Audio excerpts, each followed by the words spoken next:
So, hello, Dr. Andrew Rehfeld. Where are you? I am on our historic New York campus at 1 West 4th Street. This building is on 4th Street, and the building behind me is on Broadway. That's a real building. It's not a background, it's a real That's what historic New York looks like. historic New York. It will not be ours for a while, for long. We've just sold it, and we'll be moving out in the end of 26 up back north, close to where we began in New York.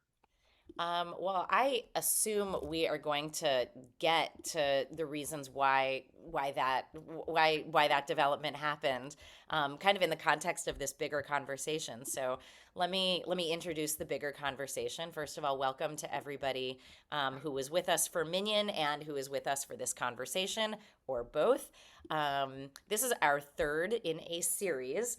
Um, that's sort of exploring the proposition raised by Franklin Foer's provocative title in his article in The Atlantic last year. Is this the end of the golden age of American Judaism? And specifically looking at that question by talking to the heads of all of the seminaries, or as many of the seminaries that we can talk to, because rabbis are very much like on the front lines of all of these institutions, all of these synagogues across the country, you might say like the primary places of Jewish gathering across the country, even though, let's be honest, most Jewish people in America are not synagogue members. But rabbis are seen as these communal and cultural and moral voices speaking out of the Jewish tradition, building bridges between the Jewish community and the wider world. And as we have discussed here, there is a pipeline problem. There are fewer rabbis getting ordained from all of the seminaries. There are more congregations struggling to find good rabbinic leadership. So anyway, the idea for this conversation emerged, and I'm very excited today that we get to talk to Dr. Andrew Rehfeld, who is the president of Hebrew Union College Jewish Institute of Religion. I'm going to read a paragraph from your bio, if that's okay, and include the rest of it in the show notes. And you should all know that the bio is extensive and it's worth reading. The whole thing of Andrew Rehfeld, PhD, is the 10th president of Hebrew Union College, Jewish Institute of Religion. He was appointed in April of 2019 and has bridged the academic and Jewish professional world because he's also a tenured faculty member in political science at Washington University in St. Louis, where he was from 2001 to 2001 to 2019. And he's been the president and CEO of the Jewish Federation of St. Louis from 2012 to 2019. Dr. Rehfeld got a PhD in political science from the University of Chicago. We will come back to that. And an MPP from Chicago's Harris School of Public Policy. He is one of the most cited theorists of political representation today, and his academic research focuses on the intersection of democracy, human rights, justice, and institutional design, and other little things that are, totally theoretical and have no application in our No modern world bearing. today. Right. Um, I can't think of anything more relevant. So, other areas of published research include the history of political thought, political philosophy, or the philosophy of social sciences, and political uses of the Hebrew Bible. And as I said, okay, I want to cover the rest, and go find the rest in his show notes. But maybe most importantly, or at least certainly up there among um, Andrew's many achievements, are the fact that he was a song leader and a youth director at KAM Isaiah Israel when I was a kid and teenager growing up there when he was getting his PhD at the University of Chicago. And because he thinks about institutional design, he was thinking about succession planning, knowing he'd be getting his PhD and leaving the university and leaving the synagogue, and trained one young teenager in playing guitar. He sat with me up on the second floor of the KAM education building and taught me. Do you actually remember this? You taught me like 8 days a week, like, ooh, I need your love, babe. Guess you know it's true, because it's some simple chords that, in fact, are very applicable to Jewish music. Anyway, long story short, I became a singing, guitar playing rabbi, and maybe it's full credit to Dr. Andrew Rehfeld. So, uh, Welcome to Armenian. Welcome to Contact High and to this conversation. Thank you, Lizzie. And what you have done with whatever the multiple seeds that were planted in you whether from me, from the extraordinary teachers at KM, and from our own rabbi, Rabbi Arnold Jacob Wolf. But I will say, just for this group, that you exhibited all the forward thinking, innovation, dynamism when you were 16, 17, 18 that you do now. What are you now, 23? Oh yeah, I'm 20. Yeah. But it's good to be Yeah. back. Really good to be back. Yeah. Well, okay. So I sent you a bunch of questions, and most folks who are here for this conversation have also been present. We spoke with Deborah Waxman from RRC. We talked Yeah. with Rabbi Brad Artson from um, Ziegler, Ziegler. where I went to school. And our hope is to continue having these conversations with different heads of seminaries. Um, and first of all, I'm wondering, like, to what extent you see the kinds of dynamics, the pipeline problem that I described, and like how that's showing up from your particular vantage point. Yeah. Thank you. The pipeline problem is real, but the question is, what is the nature of the problem? That is, and let's just define what the pipeline problem is. Fewer people are coming through a system, a pipeline, to decide to become not just rabbis, but Jewish professionals of any kind. And the question is why? And I will say from my perch here, not as a social scientist, but as a president, I hear mostly about all the things we are doing wrong. And I think a lot of the criticism is well deserved. And a lot of the criticism has no bearing on what's actually happening. So both of those things are true. That is, we can always do better. Any one of our seminaries can. But I look at this as a social scientist and I ask the question, what is the ecosystem in which we are living? And why is it that fewer rabbis are coming through the pipeline? Not only what are we doing to pull them through, but why are they coming through? And you mentioned Foyer's article, and I think that from the reform movement, and I'll start there, and then I'll expand out.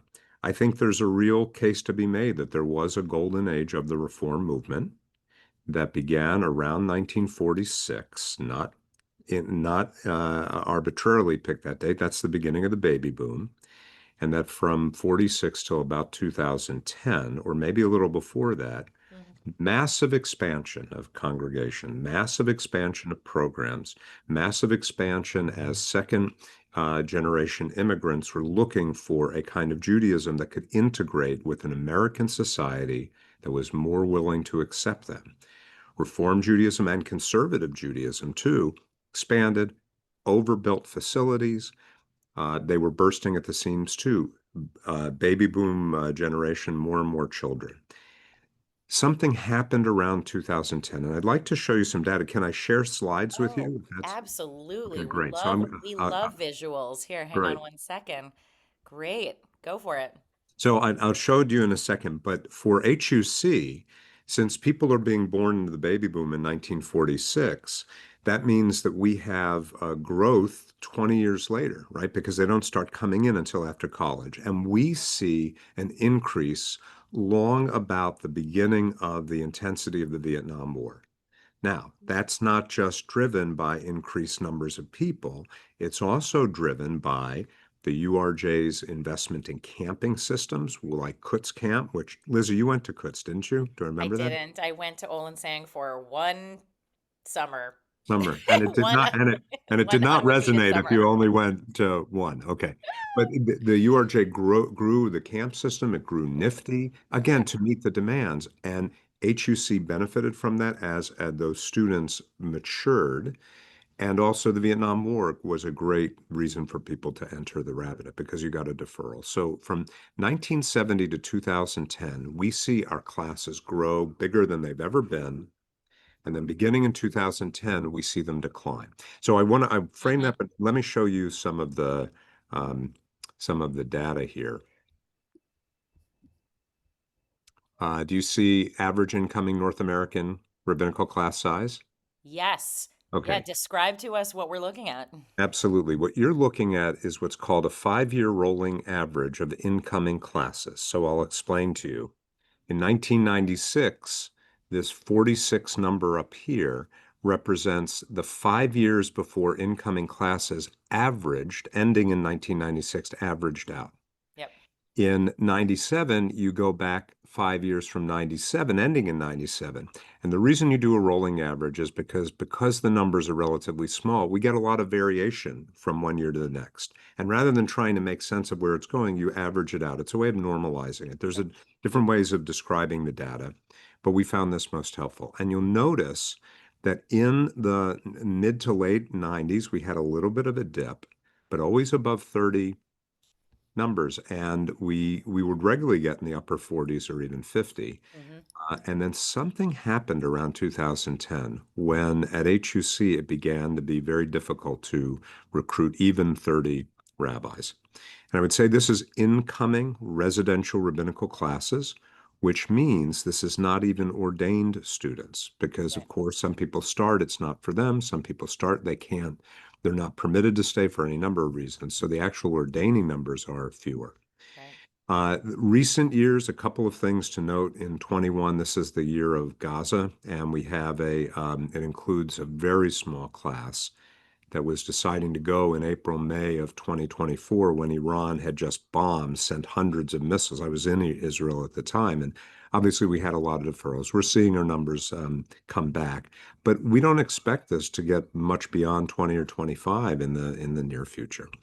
So how does that compare? I just said about the golden age. If you look over here on the left, you have average class size by decade. Now, this is normalizing even further by decade to give you a snapshot. Hmm. You'll notice that in the 20 years, as I said, an expansion of the reform movement after World War II, we don't see much expansion, a little bit in the 60s of the rabbinical school classes. You see significant expansion in the 70s, 80s, 90s, and 2000.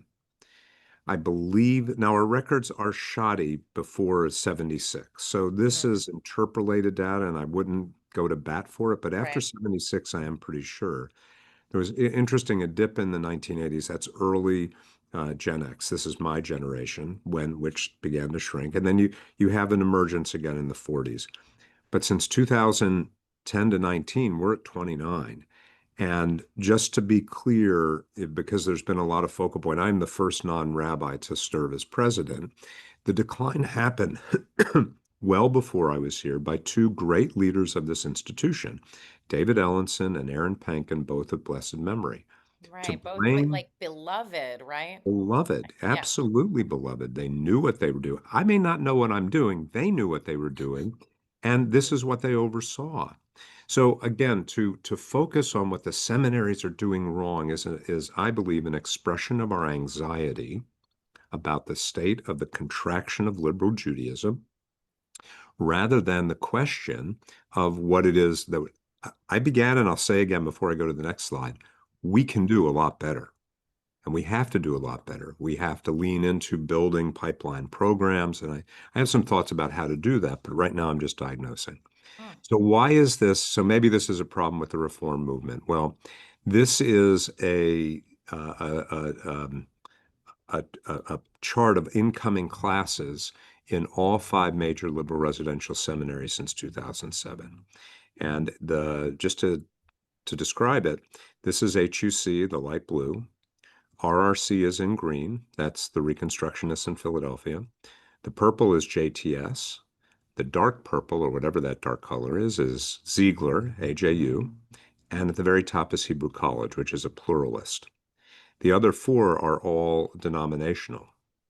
And if you notice, the total numbers, this is going to 24. 24 is an off year because of Gaza. So I think the better year to look at is 23 because that's a more accurate year. But you were declining by almost 40% in terms of incoming students during that period of time. And I do want to say the greatest declines come from JTS, AJU, and HUC, that is in the Reform and the Conservative. So you said there's AJU and JTS, and there's HUC. The Reconstructionists have had good years and bad years. But the other note is that the pluralist seminary of Hebrew College is pretty stable or even growing. I mean, that's where we see our biggest, the sort of the stable, I think it's around 10 or so, 10 to 15 students a year. So, it's not just HUC, it's not just JTS. Hebrew College is doing something, and they have a different academic model, which we can talk about also. But something's going on that we need to address. And another thing that's going on, here are the five seminaries we just looked at, is the expansion of online, distance, and occasional residency programs to train rabbis. And these are just a list of them. Some of them and they span from modern what I call open orthodoxy. I don't know if they're affiliated with it or not, but the YCT and Maharat, Lisa, do you know, are they affiliated with the open orthodoxy movement? I mean, I don't, I They're don't know. aligned with it, I right? don't know what that open orthodoxy is a movement so much as a philosophy, but I think yes, and also, but I don't know if that's like a formal thing or just a philosophical kind of posture. Fair enough, fair Yeah, enough. Hadar just announced they're starting. Um, Hartman is doing something that's a little different. I don't include them here, but we might want to if their 2-year pilot program continues. They right. have a much different model we can talk about. And because of this, we actually launched a new virtual rabbinical program. So beginning in January, not reflected in the numbers I just showed you back here. So these numbers don't reflect the fact that we just recruited 10 and began 10 new rabbinical students in a new rabbinical pathway for second career students. So actually, our incoming numbers here, instead of being 14, remember this is a 5-year rolling average, but in 2024 it was 14, we're actually 24. And we're going to start another 12 in our virtual program. We start in person. We have occasional in-person meetings, but we teach with our professors online. So it's a way that we're addressing the pipeline program by recognizing that some people want second careers, and we have a way to get there. Well, that's actually that's that's really that's dovetailing off of something that Rabbi Artson said a couple weeks ago. He said that like like no longer is there the kind of cookie cutter student that came up through the camp system, did Right. USY, did That's right. went to Ramah, went to maybe an undergrad program where they majored in Jewish studies, and like poof, here comes the well-trained conservative movement, born and bred conservative rabbi. He said, no, now what they're seeing is people who, by whatever mechanism in high school, college, or after, as an adult, encountered Judaism as a meaningful, way of living or force or whatever, and now they want to be rabbis, but they don't have the background in prayer. They don't have the background in Hebrew. They don't, and yet they're like deeply motivated to be leaders of the Jewish people. And so that's, kind of the new constellation of factors as a rabbinical school they're having to work within, or constraints, or just the reality. I'm wondering if that's also true in the reform movements, or the reform version of that, and like how you're doing that with second career people, because I mean a lot of folks in this very minion in this room, I think, could probably relate to the person who, as a second career, who like had a meaningful career doing Yeah. whatever, and now has like Yeah. gotten turned on to Judaism, but like doesn't know Hebrew and doesn't know, so say more about that if Sure. you would. So let's talk. So we'll talk about the second career program. I want to come back to the general sociological pieces too, but since you've asked the question, it's worth uh, uh, pulling forward this. First of all, we've created fellowships, including Hebrew language fellowships online that people can start as sort of precursors during their day job to get prepared and become skilled in things that they never learned, or that they care about this. So let me tell you in my vision about who this program was designed for. You're 45 years old, you're living in Seattle, you're partnered or you're married or in whatever newfangled relationship you're in that's Jewishly blessed. You have children. Most importantly, you own property. I mean, forget about kids and marriage. You own property, but you're embedded in a community in Seattle. You've been a lawyer and attorney for 20 years, and you've done what you wanted to do there. Maybe you've done public law, or maybe you were a high school teacher or a social worker or a professor, or a public health person. That is, you didn't go in this to make money, or if you did, you made the money that you want. You want to do something with meaning and purpose, but you can't move for all the reasons that I said.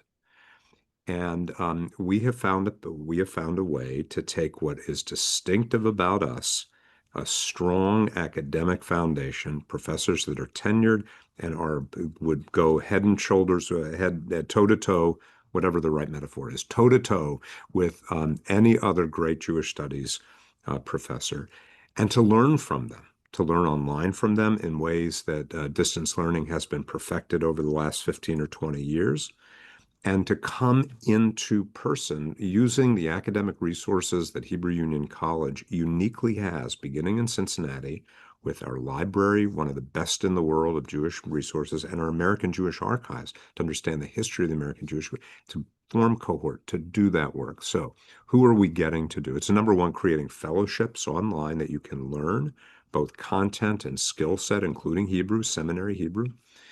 Um, and who we are attracting is a combination of people. We are attracting the lawyer. We are attracting the writer. We are attracting the poet. We're also attracting cantors in the field who want rabbinic smicha. We are also attracting trained Jewish educators. Now, they come with more background. They're all mature. They're all ready to learn, and they understand what the program is to begin with. But uh, that's how we're bridging that gap. Lizzie, our usual student came out of the system, bar mitzvah, confirmation class, nifty, the camps, exactly right. And I want to show you a picture just to go back to the sociological pieces about the golden age being over for the reform movement, and I think for liberal Judaism in about 2010. I'm going to show you my screen again. Um, well, if I can find it, I'm going to show you my screen.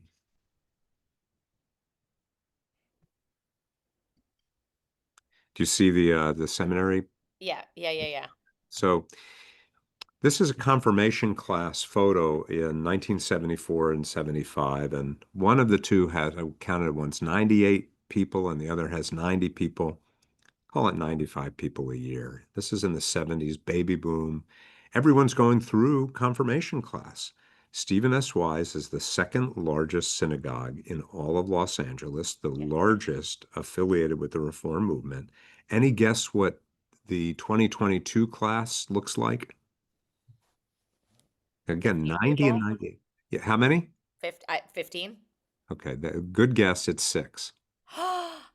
Sorry, sorry. And that gasp, I would just encourage you, look at your own synagogues. For those of you who come from legacy synagogues, not dynamic upstarts like Right? Mishkan. Our bar mitzvah class is 36 times bigger than it was 10 years ago. Yeah, exactly, Right. exactly. Right. So, right. And part of the story here is what made the reform movement so strong was that it emphasized confirmation, not bar mitzvah or b Right. mitzvah. And by giving up confirmation as a focal point, we are losing people. And the fact that millennials and later generations also start their lives, their adult lives later, they're also coming back to synagogue later after many of them have left and they're not coming back. So we have a lot of demographic challenges, and this is the reason that we believe that a virtual program to address second career is the best chance we have of getting the most dynamic uh, people. And look, lifespans are growing low, healthy lifespans. Healthy careers are going. We have a president of the United States who's 78. That was meant to provoke as much as anything, but Woohoo! Um, okay. well, so I mean, first of all, that's like really stark to see, even just the pictures. And it's true Yeah. when I go home and I look at the wall at KAM. I mean, it's AM, like right. KAM is for those people who have not been down to the south side and seen this iconic historic building. It's this incredible building. I think it was meant to look kind of like a mosque, but also like like a historic Moorish, like Ottoman inspired, synagogue. It's got, Right. it has a minaret, which I totally don't even understand what that's about. But nonetheless, it's this huge place, and it has these big front stairs, in front of the enormous three front doors of the sanctuary. And all of the confirmation pictures were taken, from the 50s and 60s with dozens and dozens and dozens of people lined up on those big steps. And, and then my confirmation class was, I think, I don't know, 12 or 15 people. And I think now I don't even know if they take pictures anymore because it's like, do you even want to put the two or three people on the wall that went through that program if there even Exactly. still is a program? Yeah, and I shouldn't speak out of school about KAM. It's a great synagogue still. It's still there, but it's a shadow of what it was when I was growing up. But So, Lizzie, part of the shadow, as I understand it, is that the yeah. demographics of Hyde Park have changed dramatically as well. That it's not just disengagement, though that's part of it. It's not just different leaders that aren't appealing, that may be part of it. I don't mean to cast aspersions on them. Yeah. But it's also simply the number of Jews that are living in Hyde Park who are interested in engaging. And my understanding is that has really contracted. I don't know if that's true or not, but Well, so I mean, what's interesting for me to hear you say out loud is admitting there was a golden age that we are exiting or yes, have exited. yes. What I have mostly heard from others, honestly, is some version of, look, we may be smaller, we may be contracting, but that just makes us leaner and more muscular. Like some version of, No, right? Like that contraction, that's just the sloughing off of, look, there's always attrition. Look, I mean, this is something Brad Artson said, in any ethnic community that moves, that is an immigrant from another place to America, there is a melting pot effect, and that 4 generations, 5 generations down from that original like wave of immigrants, it's a much smaller community than it was when they came. You have to expect that, and the fact that we're even here at all is a win. And well, let me just add to that and then tell yeah, you why I'm telling you the other story. yeah, That's true in the following sense. Think about all the things that have happened, even just the last 15 years or ish. Safaria, Hartman, Mishkan, Chicago. There's this place in Chicago. It's led by a dynamic young leader. I mean, it's fantastic, right? You have new kinds of that's all true, and it's dynamic and it's exciting. The access through Safaria to text has democratized this and made it so easy. So I don't take away from any of that, and it may well be into the totality that we have the same amount of coffee, but it's like Nestle's crystals. It's just concentrated more, in a small, maybe. But I think that if that's the case, you should be wary of anyone that says things like, there are 2 million Reformed Jews, because people say that. And in fact, Pew reported there are 2 million people that identify as Reformed Jews. But we can't that and that turns out to, yeah, a lot of people that a lot of people that I know say, yeah, I don't do much. I'm a Reformed Jew. yes, Right? They they don't. use reform as a euphemism for quote bad or non-practicing or And so we right. can't have it both ways. And that's all that I ask, that we are honest and Mm, candid about the sociology of what's happening. We make the most of it. We celebrate what's happening. And we focus on that. And part of my challenge at HUC is that so the reason that I've led with we're no longer in the golden age, Lizzie, yeah, is so long as the golden age is in your mind is what success looks like, anything short of that will be failure. And that's a mistake. And so we have 4 campuses. We have built infrastructure that well exceeds our needs, and that's been true for decades. yep, And we are now dealing with that in a way that I'm really proud of our board and proud of our leadership, that we are trying to consolidate and concentrate into Nestle's crystals, right? The best of what we do so we can be vibrant, so we can be the Mishkan, so we can be the Safaria. But that means not maintaining everything everywhere the way we used to do it when we were so big. And yeah, we had money funneling in that well exceeded. We had money coming in, we had students coming in. And frankly, I'll say one last thing. yeah, The closed nature of the denominations, which included a closed access to a protected job search process, Yes. introduced anti-competitive practices that kept us from innovating because we did not have to. Our money was secure from congregations, our students were secure from the camps, and jobs were plentiful, but it meant people had to come through HUC. What do we have to do to innovate curriculum? What do we have to do to be flexible?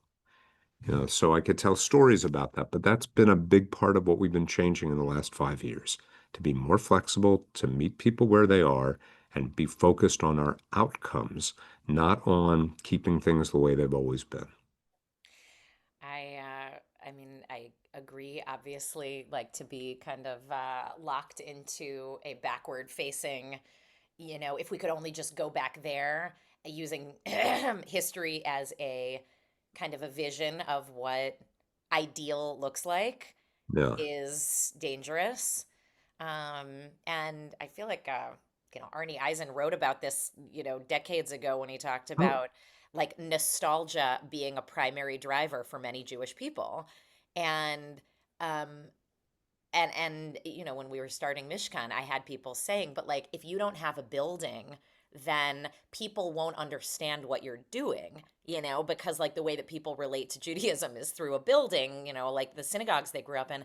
And I just had to say, like, well, for the people that really need that, maybe this won't be for them, or for the yeah. people who really need whatever backward facing, not that a building is backward facing inherently, like we all need spaces in which to, pray, but what that looks like and how you interact with that financially, and whether it's yours or you're sharing it, whether you're, renting it, whether you move around, you go to different places in the city so that you can, access different populations, and like all of the different reasons why a movement or a synagogue might, have a different relationship with real estate even than, a synagogue would have chosen to 25 years ago or 50 years ago.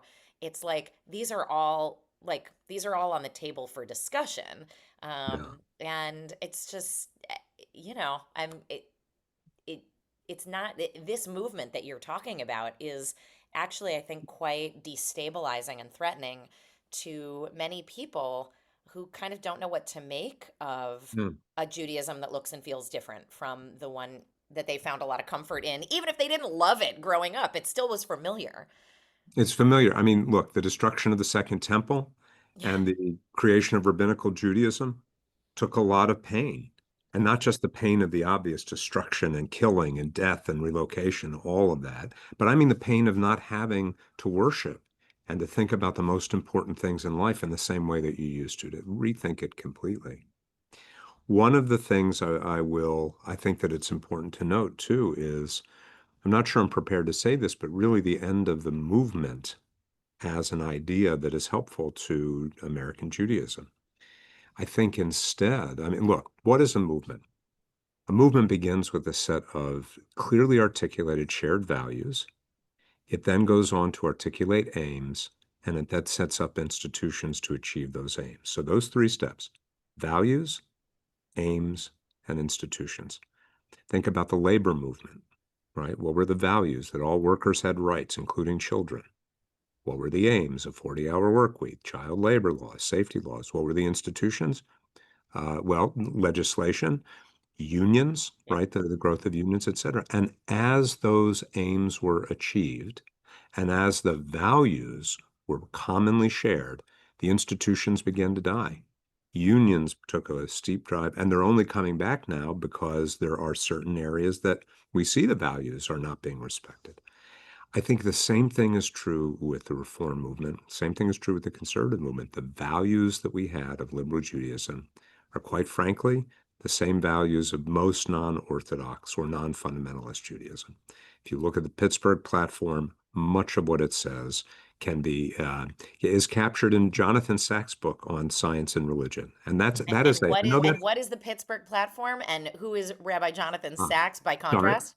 Yeah, okay, sorry. The Pittsburgh Platform was the first statement of Reformed Jewish principles, published, I think it was 1885. And it stated what our vision of God, of Torah, of Israel were.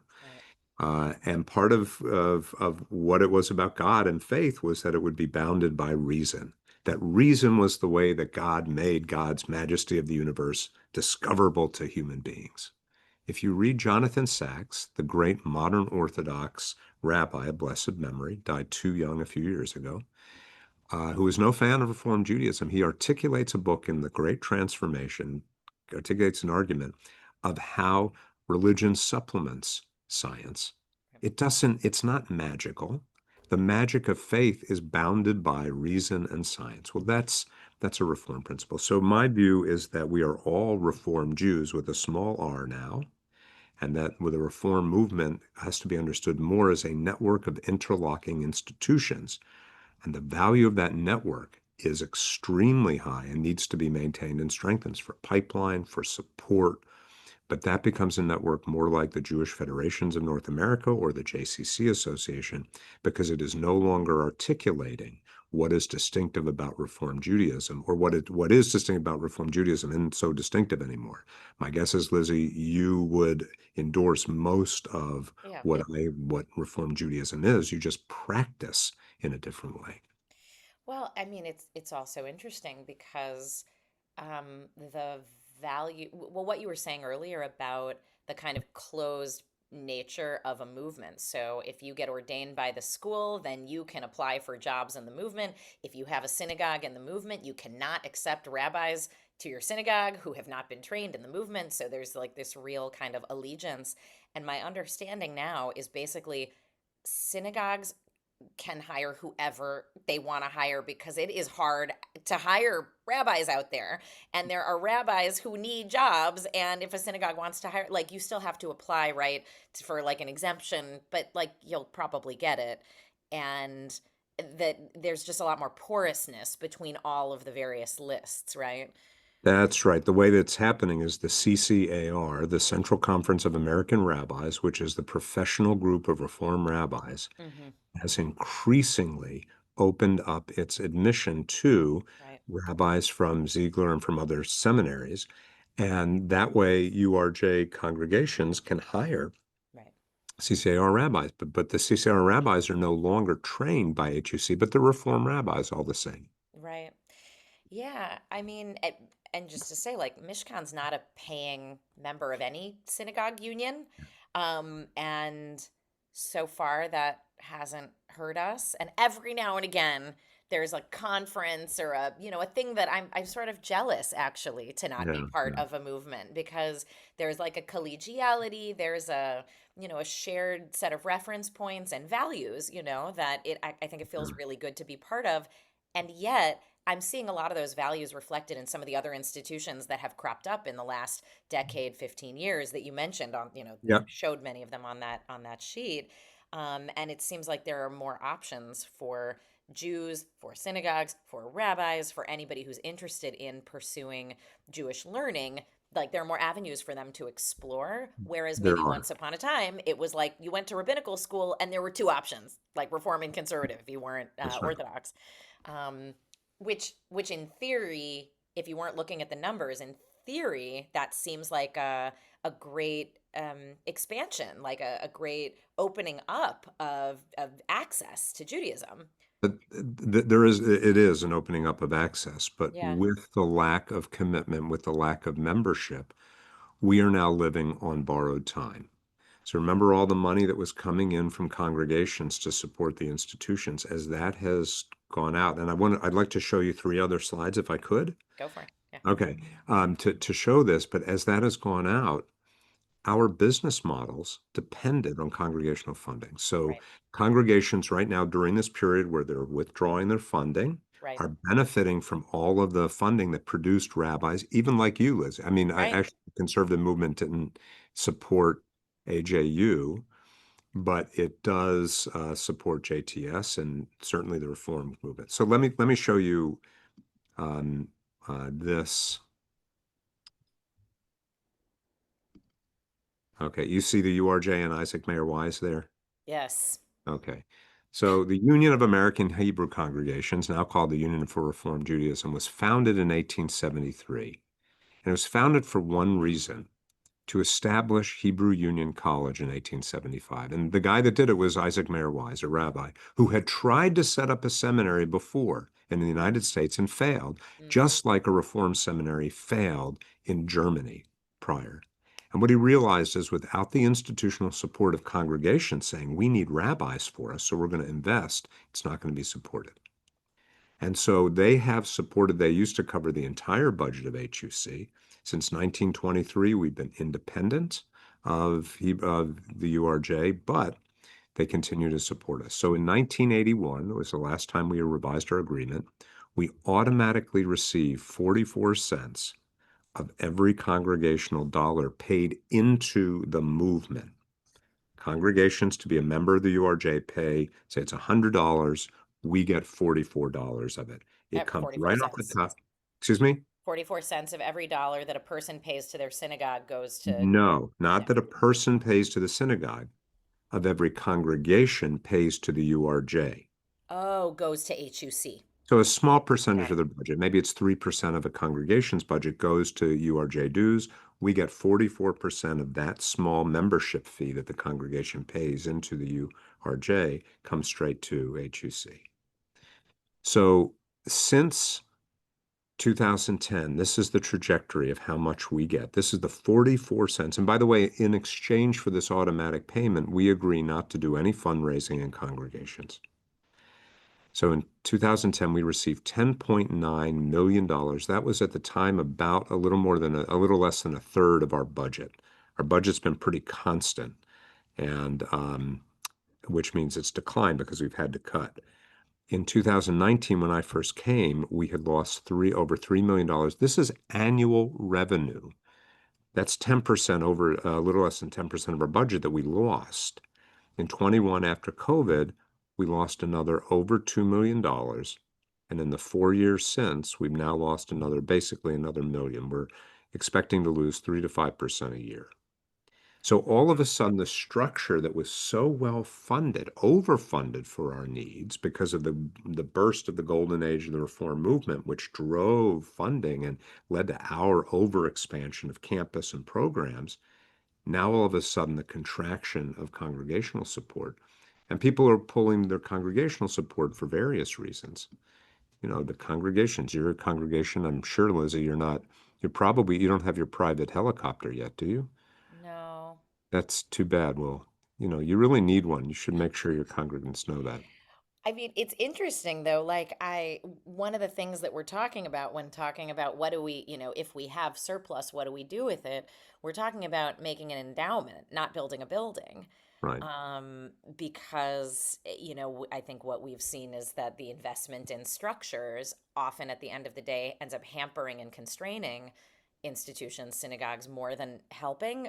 And at the Sure. same time, obviously, it's not like these programs and buildings that you're describing the movement invested in, with probably so much excitement at the time. They didn't know differently. Um, I don't know. I mean, I'm sure it was like it felt like a very exciting time to live in that boom and to build Oh for my it. gosh. Absolutely. I mean, the expansion of the Jerusalem campus, our first campus was one building in 1963, a white modernist building called the Rao Building. Then we expanded massively into a Moshe Safdie designed campus in 1986. It's spectacular, and it really is spectacular. It's beautiful. It's really beautiful. We finished it 3 years ago through an investment by the Toby Family Philanthropies, fully paid for, and it now has. You should come visit it. Come visit, come use it. We need people on it. We don't have people for it, so Right. that's our big. It's a big challenge. Well, I mean, I feel like there's so many directions this conversation could go. First of all, for the people who are still here, if you have questions, feel free to drop them into the chat or observations. You know, I I wanted to ask you to what extent you feel like, or actually, you know what? Since you presided over a process that I think was well, actually, I should let you talk about it. Almost every major institution that has existed, for generations has in the last decade had some kind of a Me Too reckoning, Yeah. like really looking at, the historic abuses of male professors, leaders throughout over the decades, and kind of people coming forward to say the ways in which they were hurt by the institution. And I wondered if you could talk about the reckoning that you presided over that, right? You know, like Oh what yeah, that looked yeah, like, and you know what the results were in terms of, I don't know, the feeling of integrity or loss or anger, like what came up, not yeah. you know just not just the findings, but also like how that emotionally affected everybody in the system, and kind of where you stand now. Sure. Just a brief bit of background, and then Yeah. I'll answer that. So, when I came into the job in April of 19, there had been a public reckoning with a researcher who was no longer at HUC, who I knew I actually had hired for a demographic study in St. Louis, but he had been seen to have been acting inappropriately. And as I came in, I launched a task force to ask the question, well, if that happened and we didn't know about it, what else is going on? And we did a lot of good work about that. It's shared by an outsider and an insider, and it was important to me that we had both for the integrity of the process. And then a year and a half later, in the spring of 21, we published an obituary of a professor named Michael Cook. And the obituaries that our team writes, I mean, everyone should be, made a saint. That's just the culture. And unfortunately, although all the saintliness of Professor Cook, I think, was real. That is, he was a beloved teacher, he was a great mentor, but he also did things that were completely inappropriate. And the outcry for the obituary that we published um, caused a lot of pain, and we heard about it. And I'll tell you, I never would have published an obituary like that had I known. Right. And that pain and the outcry were very helpful to me. Mm. Bring to the board a case to take very seriously the investment of doing a historic reckoning. I said, this was something we didn't know about until this came out. I don't want this happening again. We have a legacy, and this is coming on the heels of somebody else that had been a few summers ago. And within 10 days, which was the minimum amount of time necessary from our governance rules to bring a major proposal in and vote on it, because you want to follow process, we authorized major investment, contracted with the Morgan Lewis law firm. And over the period of about 6 or 8 months, they did an investigation inviting people who wanted to speak to them confidentially. I had no involvement in the investigation, and they issued their report. 170 survivors of some things that were pretty dreadful happened, and we published it in full in December. And that's different than some institutions do. I felt strongly that we publish it in full, because if not, I thought the integrity of the process would be jeopardized. It's still out there. I mean, it's not a great history of HUC. Most of the real infractions occurred before 2010, so they are descriptions of things past, but not entirely. And after that, we embarked on a tshuva process that that took us until this year. We finally completed it this year, and we're now moving into sort of phase two, longer term. You don't just stop. When we implemented processes, we looked at how students are being treated today, at safety valves for reporting, Mm-hmm. accountability structures. What I found, Lizzie, I mean, it's very interesting to see people were so excited that we were taking this seriously that there was a movement by some to publicly celebrate how the reform movement is dealing with its past history. And after we started ours, both the CCAR and the URJ launched their own investigations.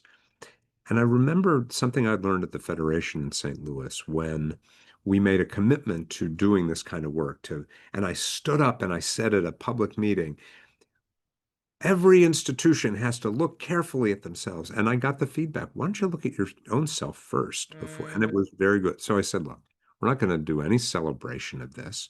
We're simply going to do the work. And Mm-hmm. so on quarterly updates, we inform the community. And it was that slow and steady progress, I think, that actually built the trust that we need to move forward. It's not perfect. We did things that I think I would do differently again, but I think it was a very healthy process, an important one. We've heard back from many of our alumni. It was Um, painful. It was painful.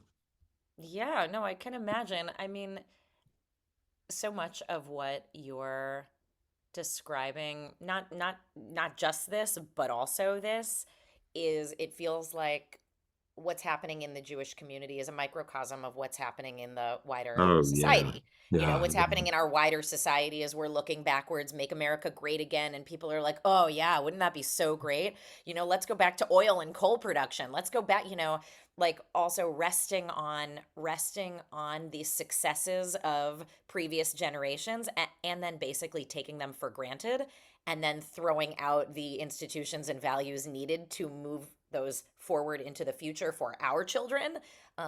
Like it's something that I'm worried about. And then also obviously the need for internal reckoning and being really honest about abuses of the past so that we can Yeah. just be honest and then move forward with clarity and not hiding things and trying to be as um, just as responsible leaders as possible, and stewards of the future for all our people, who our people are, even as our people are evolving. I mean, the constellation of Yeah. who the Yeah. students are. It used to be that like a female No, student in the building was a really unusual thing, and now it's mostly female students in the building and about non-binary 2/3. people, That's right? right. I mean, Well, no, right? it's mostly binary, but we do have a number of non-binary. The fact that we have some non-binary doesn't mean that suddenly it's everyone is non-binary. No, but I guess I mean like the culture of a place and, Yeah. Yeah. how comfortable people felt speaking out.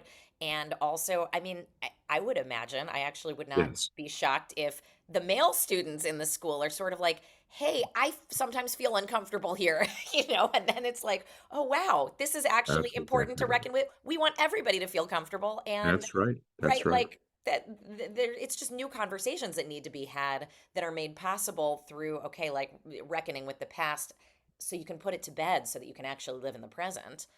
Um, yeah, Lizzie, I saw there were a couple questions, and Taryn had his hand up or their hand up. wonderful, wonderful, great. So, Taryn, why don't you go ahead and share? Yeah, first of all, thank you so much. This is amazing, and I'm a very proud Kutsulum from the mid 2000s. So like this is kind of how I've been feeling, and I wanted to ask about because this is something that I've seen working on campus. Um, what is HUC doing about funding for students? Yeah. Because all the stuff with student loans is so crazy. Like, Yeah. what does that process look like? And also, is there any thought to like changing curriculum like Ziegler is? Yeah, so we did a major curriculum reform that went into place this past academic year. This will be the second. A lot more flexibility, outcomes oriented. So you don't have to do our Hebrew class if you already know Hebrew, just to give one example. Um, and in terms of the funding, we have, first of all, we're all very concerned about what the Trump administration is doing to affect student loans, and none of us really knows what the outcome is going to be. So I can't make any promises or guarantees or even much planning. But what we have been doing, and I don't know if we're going to be able to keep it, is excusing or discounting tuition for students based on need. So that reduces the amount of debt they have to take, but it also, unfortunately, is reducing the amount of income we're generating from tuition. Because if we're excusing tuition that you'd otherwise have to pay, it means you don't have to take out loans to pay it, but also means we don't have the money we need to run the institution as our funding streams contract. So we're looking more carefully at that. One of the good news about bringing in second career students is they tend to have much less need, and we are able to charge them full tuition, and it supports not only a more professionalized, immediate class of rabbis coming out, but also in a sustainable way that's more sustainable than when we're discounting or lowering tuition for all. Um, Also, hi, Taryn. It's nice to see you. Long time no see. Um, all right, so we're coming up on our time. I guess, like the Jewish people, we're kind of the ever evolving people. We move around the world, the temple gets destroyed, we recreate the tradition, move around the world, it gets, kind of reconstituted in different places. It melds with different cultures, it's affected by different music genres and culinary traditions and different expressions of what halakha and Jewish law looks like and Jewish, so here we are in America in 2025 or 5785. Um, and I wonder if you could actually paint the picture of, what you think or hope like is the direction that we could be moving, with skillful investment, with, the reality of what the community actually looks like, who people are marrying, where people are living, how people are choosing to raise their kids. Like, you're both a sociologist and also, an academic, and you run this institution. You're seeing what rabbis are interested in doing, where they've come from and where they're going. So I wonder if you could paint not sort of the morose picture of, where like what have we lost, but like what do we stand to gain, or where might we be moving that we could get excited about? Thank you. And I'll do this in 90 seconds, right? I mean, it's fine. That's fine. Um, I see a world in which we are in. My biggest concern about what has happened in the past is that we will give up the most important things about what movements gave us because we feel we're post-denominational, because by and large, we are all, in my view, Reform Jews, small r. Hmm. That is, all of the reforms of the 19th century have been adopted by modern Jews. And I think the two urgent things we have to do is, number one, rebuild institutional connectivity and responsibility of institutions for the production of a next generation, whether that's investing in religious education, or, by the way, senior education or rabbinical education, that our seminaries cannot survive if those who are coming and benefiting most from Judaism are not investing in them on a regular basis, feel the responsibility, have the network of the congregations, and that's what we've lost. So that's number one. Number two, we haven't even mentioned it here, but the divisions around Israel and a complete, in my view, misunderstanding of what it is to support Israel and the Jewish people that has now emerged, and the war isn't helping it. But the idea that you could take a political position about a government and that be confused for your support or lack thereof of the Jewish people is a disgrace. The focus on the Jewish people is no more a focus on the support of government than to say you love America means you have to bow down to Barack Obama, Joe Biden, or Donald Trump. Those are completely different ideas. And the Jewish community has to get over the idea that we expect our next generation to have to, support or not support any issue, including and maybe especially in times of war. Mm. So what we're seeing in Israel right now and in the reaction in America is really troubling. Now, that was, in a sense, if you read it, what I'm trying to say is a little more to be more open, but could cut either right or left.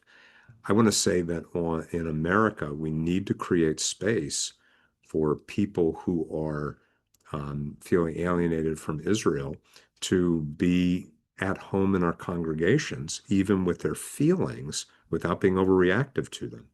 I saw Edgar Carrot speak, and he said, we are ants crawling across the forehead of someone on a picnic, and we think that somehow what we do is going to change the pants that they wear the next day. I mean, the fact that we feel what we do about the policies of the government, yes, we all need to be involved, but let's focus on building our community. Let's not be overreactive to our children and grandchildren, but let's expect our children and grandchildren to not, and people in the world, to not ignore the real anti-Semitism that is there.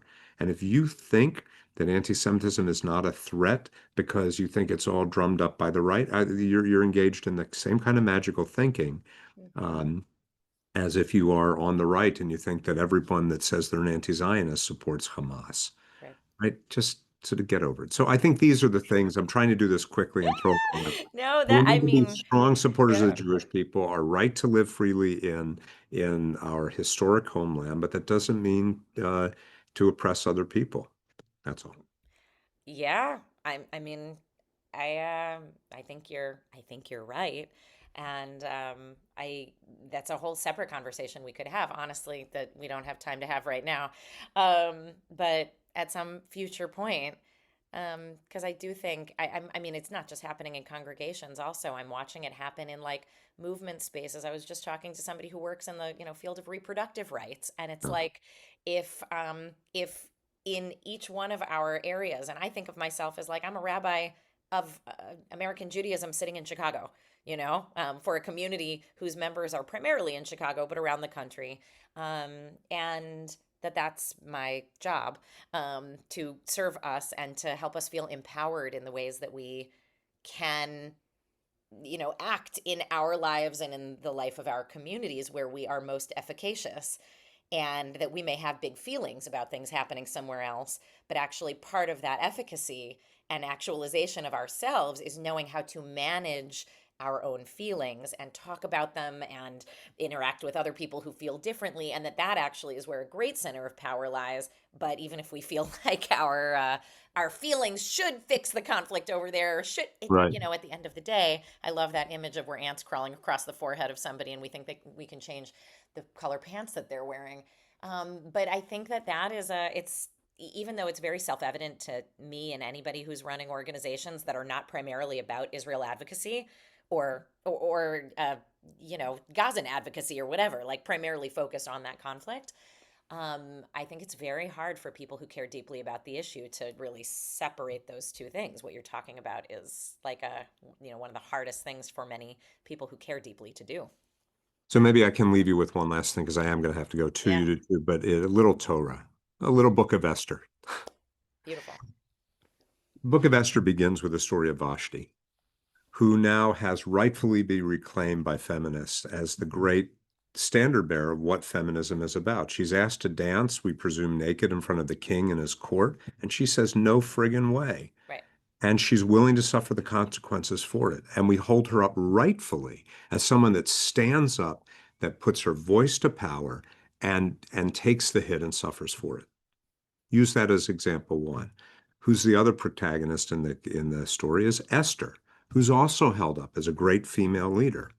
But we tell a story about her that bears no relation to the text. So I'm going to tell you the story in the text, and you can, well, another time you'll have me back for Purim or something. Yeah. Story of the text is Esther, who didn't really care about all the social justice stuff that Vashti did. She had to be prodded by her uncle Mordecai, even just to know that she needed to do something to save her people. She That's is right. the queen now, and she's slow to act. She doesn't act, and it takes his saying, don't think you're going to escape unharmed. You're going to be killed too. I mean, this is all in the text. Yeah, yeah, yeah. So she ruminates. She doesn't issue a statement that she's got it under control. She limits the awareness that something's being planned to just the people of the Shushan, not the entire community who go fast for a few. Then she has a plan. It's going to take one party and then two parties, and she waits. Meanwhile, the people in the provinces are suffering the pain of, oh my God, we're going to be destroyed by Haman's decree. And then she acts. And she acts decisively, and she does take a risk, and that action is what saves the Jews. Mm-hmm. So you have two models. Mm. You want to speak truth to power and always say what you want to do and be that ant crawling over the forehead like Vashti and get banished? Sometimes you have to, and sometimes there's a value to that. Or do you want to be Esther, morally flawed, needing to be prodded, needing to understand that you're not going to escape and make it about you in order to act, but then to act strategically to affect change? We need Vashti, we need Esther, and the question is always when. So thank you for having me on. That's the big message for this moment. Thank you so much. It's a pleasure to talk to you and reconnect with you. I know you Busy gotta from go. my end. Thank you for starting the recording again, so I can say for the record, you are like the embodiment of everything that any teacher does to see a student. And I had this much control or effect over the totality of who you are, but just to even be part of it, to see you flourish, to see what you've done with your community in Chicago, it's inspiring to me and to every teacher out there. So thank you. And thank you for paying it forward to everyone that you're leading in Chicago. You're just doing a remarkable job. Thank you. I'm very humbled by that. Yeah.